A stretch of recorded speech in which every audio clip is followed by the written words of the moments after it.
friends, myself Dr. Shri Saud. In my previous video, we discussed some properties of lubricant oil. We already discussed viscosity, and now next video we discuss flash and firefight. Now in this video we will discuss cloud and pore pad.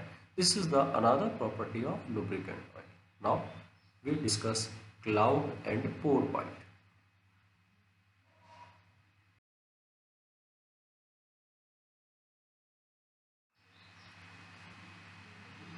Now we discuss cloud and pore point. Friends, previous video में हमने discuss करा था कि जिस किसी भी lubricant oil का हमको उसको यूज़ करने से पहले उसका फ्लश एंड फायर पॉइंट हमेशा पता होना चाहिए। नाउ उसी तरह से जिस तरह से हमने फ्लैश एंड फायर पॉइंट को डिटरमाइन करा था, हमने नोट करा था through Pensky Martin operators. Now question ये रेज होता है कि sir flash and fire point जब ऑपरेटिंग टेम्परेचर हमेशा हायर होता है, कई बहुत सारी ऐसी कंडीशंस होती है, ऐसी मशीनरी पार्ट्स होती है जहाँ पर जो ऑपरेटिंग टेम्परेचर होता है वो कई बार कम भी हो सकता है, वो टेम्परेचर कम भी हो सकता है। उस कंडीशन में जो हम लुब्रिकेंट ऑयल यूज़ कर रहे हैं उसकी क्या कंडीशंस होगी, उसकी क्या कैरेक्टरिस्टिक्स होगी, उसकी क्या प्रॉपर्टीज़ होगी। सो अब हम यह डिस्कस करते हैं कि cloud and pour point. What is cloud and pour point? ध्यान रखिएगा, क्लाउड एंड पोर पॉइंट जो प्रॉपर्टीज है लुब्रिकेंट ऑयल की वो फ्लश एंड फायर पॉइंट के हमेशा अपोजिट होती है और ये हमेशा उससे लोअर होती है, डिक्रीजिंग होती है। It means flash and fire point increasing order होगा तो cloud and pour point decreasing order में होगा। So that's why we can say flash and fire points opposite to the cloud and pour points. And हमेशा ध्यान रखिएगा cloud point हमेशा flash and fire point से क्या होता है, लो रहता है। Now we discuss when an oil is cooled under some specific conditions it first get cloudy and then solidifies. The temperature at which the cloudy or hazy appear is noticed is called the cloud of the oil. Now इसको हम discuss करने से पहले मैं आपको example देता हूँ। Specially आपने देखा होगा विंटर सीजन में जो कोकोनट ऑयल होता है, तो जब थोड़ा टेम्परेचर डिक्रीज होता है तो हम देखते हैं कोकोनट ऑयल में हल्की सी एक पपड़ी, एक लेयर जमना स्टार्ट हो जाती है। That is cloud point. Means जब कोई ऑयल टेम्परेचर डिक्रीज हो रहा हो एनवायरमेंट का और वो ऑयल जमना स्टार्ट हो जाए, दैट पॉइंट इज क्लाउडी हो जाए उसमें, तो उस पॉइंट को हम कहते हैं cloud point. Now next one is pour point. Cloud point से जो पोर पॉइंट होगा वो और भी कम होगा। So initially discuss what is pour point. The temperature at which the oil ceases to pour or flow it's called its pour point, and it is a temperature at which an oil no longer flow from a test tube। Means वो temperature initially हमने cloud को note कर लिया, अब temperature और decrease होता है। Decrease जब टेम्परेचर होगा तो कुछ टेम्परेचर पे जाकर हम देखेंगे वो ऑयल सीज हो जाए, इट मीन्स फ्लो होना बंद हो जाए, टोटली क्या हो उसमें हेजीनेस आ जाए, चिप पूरा वो गाढ़ा हो जाए। That temperature is known as pour point. Again मैं इसको हम जब प्रीवियस मैंने भी कोकोनट का एग्जांपल किया था, विंटर स्टार्ट हुई, जब टेम्परेचर कम हुआ तो क्या हो गया, हल्की सी लेयर बनना स्टार्ट होगी, दैट इज क्लाउड पॉइंट। और टेम्परेचर कम होगा और ज़्यादा सर्दी पड़ना स्टार्ट होगी, टेम्परेचर कम हुआ, कुछ टाइम पर आप देखते हैं कि कोकोनट ऑयल पूरा जम जाता है, सीज हो जाता है, और हम उसको उस बॉक्स को फ्लो करते हैं, उस टेस्ट ट्यूब जिसमें फिल कर रखा है उसको फ्लो करते हैं, देखते हैं उसमें मूवमेंट नहीं आता, that point is pour point. So cloud point से पोर पॉइंट हमेशा और भी कम होगा। ध्यान रखिएगा फ्लैश एंड फायर पॉइंट में रिवर्ट होता है और क्लाउड पॉइंट उसका बिल्कुल रिवर्ट है। Flash and fire point increasing order को फॉलो करता है and cloud and pour point decreasing होगा, बट पहले क्लाउड पॉइंट आएगा देन पोर पॉइंट आएगा। So this one is cloud and pour point. Now question raise होता है कि सर हमको क्लाउड एंड पोर पॉइंट क्यों पता होना चाहिए किसी भी मशीनरी का। जिस तरह से हमने फ्लैश एंड फायर पॉइंट को पता करा था उसी तरह से क्लाउड एंड पोर पॉइंट भी पता होना चाहिए। रीजन, जिस मशीनरी पार्ट्स में हम इसको किसी लुब्रिकेंट ऑयल को यूज़ कर रहे हैं और पता चला कि उस जो मशीनरी पार्ट्स का जो टेम्परेचर है वो कई बार बहुत एनवायरनमेंट के अकॉर्डिंग या जो हमारे को रिक्वायरमेंट है मशीन पार्ट का टेम्परेचर कम हो गया, और टेम्परेचर कम होने का मतलब हो सकता है कि जो हमने लुब्रिकेंट डाला है वो भी सीज हो जाए। इट मीन्स क्लाउड पॉइंट में कन्वर्ट हो जाए, क्लाउड के बाद में किस में कन्वर्ट होगा, पोर में। तो हो सकता है मशीनरी क्या होगी, सीज हो जाएगी।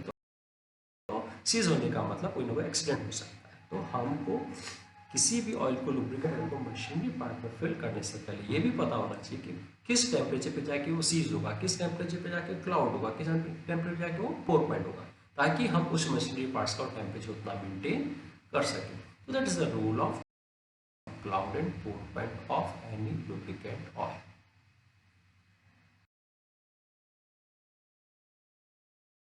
Now, cloud and pour point apparatus. Now another question is, अगर हमको किसी लुब्रिकेंट ऑयल का क्लाउड एंड पोर पॉइंट पता करना है तो हम किस तरह का apparatus यूज करें? That apparatus is cloud and pour point apparatus, and these are the parts of cloud and pour point. First part is flat bottom tube. It is made of glass, glass की made होती है, and it has standard dimension, that is height is 12 centimeter and diameter is 3 centimeter. So all flat bottom tube is made of glass. Second property is air jacket. The tube means flat bottom tube is surrounded by air jacket. So this is the second part of cloud and pour point apparatus.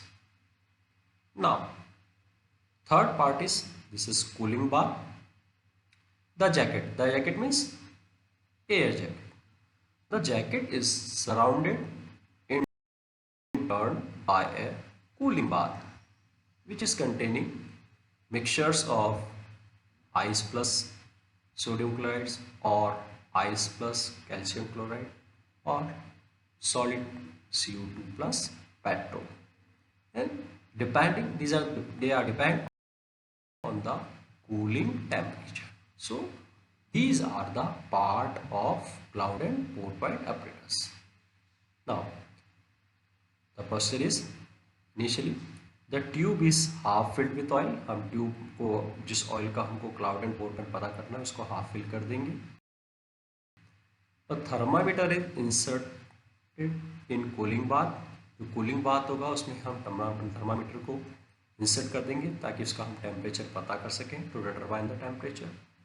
Another thermometer is introduce in oil bath. दूसरे thermometer को जिस test tube में, glass test tube में हमने oil fill कर रखा है, उसमें इसको फिल कर देंगे।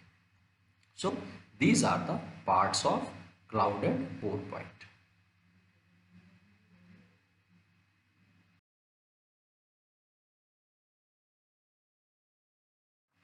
नाउ हम प्रैक्टिकली यहाँ पे एक्सप्लेन करते हैं cloud and pour point operators को।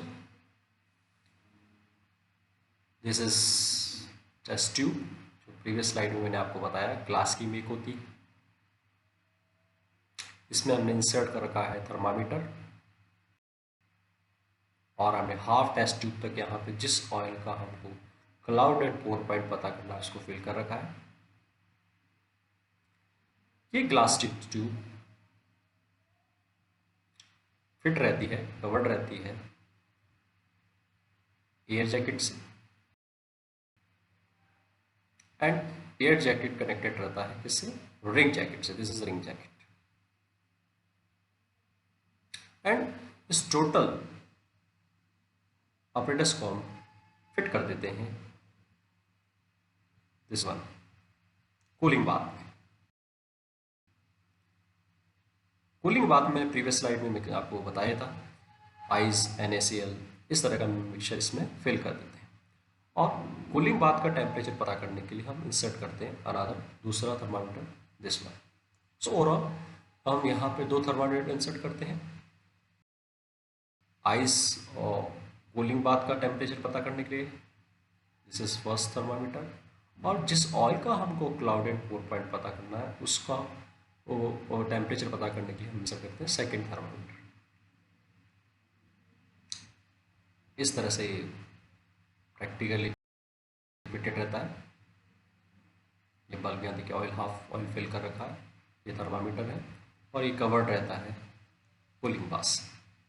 ना हम प्रैक्टिकली किस तरह से क्लाउड एंड पोर पॉइंट पता करेंगे। हमने जो जिस ऑयल का क्लाउड एंड पोर पॉइंट पता करना है उसका हाफ हमने फिल कर दिया। ना अब हमने प्रैक्टिकली स्टार्ट करा। पर 1 डिग्री सेंटीग्रेड पर हम इस टेस्ट ट्यूब को बाहर निकालेंगे और हम देखेंगे कि ऑयल हल्का सा जमना स्टार्ट हुआ या नहीं हुआ तो वापस इसको हम इंसर्ट कर देंगे। तो इस तरह से पर 1 डिग्री सेंटीग्रेड पर हम बार बार ये नोट करेंगे कि ऑयल जम तो नहीं रहा, सीज तो नहीं हो रहा। हमने देखा कि कुछ टाइम पीरियड के बाद में जैसे जैसे टेम्परेचर डिक्रीज हुआ, हमने देखा कि देखिए नीचे नेक्स्ट डायग्राम में हल्की सी लेयर जमना स्टार्ट हुई यहाँ पर। इट मीन्स वो ऑयल अब सीज होना स्टार्ट हो रहा है, जमना स्टार्ट हो रहा है। That temperature is cloud point, उसको हम नोट कर लेंगे। नाउ अगेन टेम्परेचर डिक्रीज होगा। पर 1 डिग्री सेंटीग्रेड हम ऑयल कप को बाहर निकालेंगे। हम तब तक बाहर निकाल के तब तक टेम्परेचर नोट करते रहेंगे जब तक कि ये पूरा ऑयल सीज ना हो जाए। लाइक दिस पूरा सीज हो गया और 5 सेकेंड्स तक उसका मूवमेंट, मतलब इट मीन्स वो शेक नहीं होना चाहिए, मूव नहीं करना होना चाहिए। That temperature is pour point. So initially हमने डिटरमाइन करा क्लाउड पॉइंट एंड देन हमने डिटरमाइन करा पोर पॉइंट। इस तरह से हम किसी भी ऑयल्स का हम क्लाउड एंड पोर पॉइंट पता कर सकते हैं। And cloud and pour point पता करने से हमको ये पता चल जाएगा कि मशीनरी पार्ट्स में जो हम लुब्रिकेंट ऑयल फिल कर रहे हैं वो उसके ऑपरेटिंग टेम्परेचर के अकॉर्डिंग कब वो सीज होगा, कब वो पूरा जम जाएगा, जब वो हेजीनेस आ जाएगा तो हम किसी भी एक्सीडेंट से उनसे हमको बचा सकते हैं। So that is the role of cloud and pour point of any lubricant oil.